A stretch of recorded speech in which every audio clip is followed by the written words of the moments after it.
si Jokowi ini ya emang bukan pemimpin visioner gitu ya kan, versi politisi pragmatis yang kepentingannya ya kepentingan yang bisa dilihat kayak sekarang sangatlah nggak mengupayakan upaya-upaya yang transformatif gitu ya. Jadinya apa yang tengah terjadi sekarang adalah buah dari apa yang dia lakukan sendiri gitu. Istilah bahasa sederhananya dia kepatil dengan agennya sendiri gitu kan. Jadi upaya dia untuk bisa menang sekarang ini bisa dilihat sangat sangat nggak realistis gitu. Jadinya kita bisa lihat sekarang dia harus mengupayakan lebih agendanya, kepentingannya di tengah situasi yang sebenarnya sulit untuk bisa direalisasikan dalam arti mengupayakan terjadinya satu putaran ya. Ini saya sempat ngobrol ya dengan beberapa kawan yang ada di lingkaran elit ya.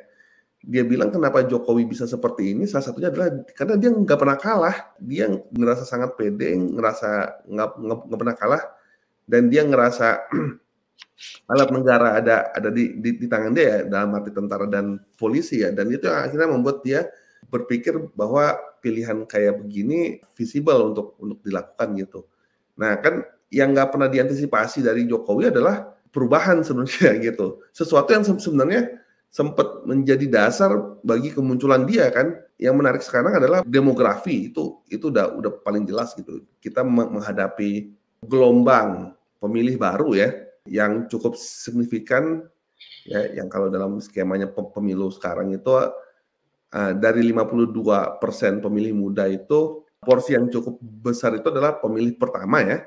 Yang kedua adalah tentang ini sentimen anti Prabowo itu sendiri yang sebenarnya bukan sesuatu yang baru ya. Di dalam momen pemilu ini sentimen ini kembali muncul gitu, dan Jokowi menganggap bahwa apa yang disebut dengan pemilihan presiden itu selalu adalah pemilihan popularitas gitu. Padahal enggak. Salah satu alasan kenapa Jokowi terpilih kan bukan karena dia populer juga, ya itu ada satu faktor gitu ya.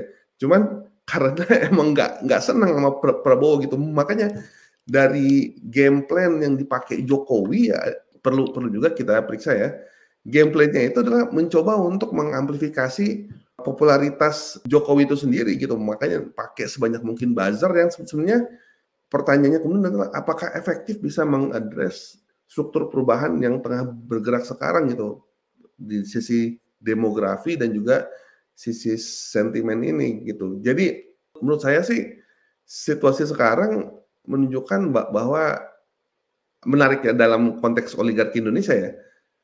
Selalu ada dimensi dinamis gitu yang sebenarnya sempat muncul di era Jokowi tapi ekspresinya aja yang berbeda sekarang gitu. Dan saya pikir itu adalah ruang bagi gerakan rakyat gitu, ruang bagi gerakan rakyat untuk bisa mengartikulasikan secara lebih koheren, jelas supaya bisa menjadi dasar bagi kita untuk menuntut yang lebih kuat. Dan juga salah satu faktornya adalah ada partai buruh gitu. Bukan karena saya pengen jualan ya, cuman setidaknya adalah itu bisa jadi sarana yang legitimate bagi gerakan untuk bisa mendorong agenda di 2024 ini.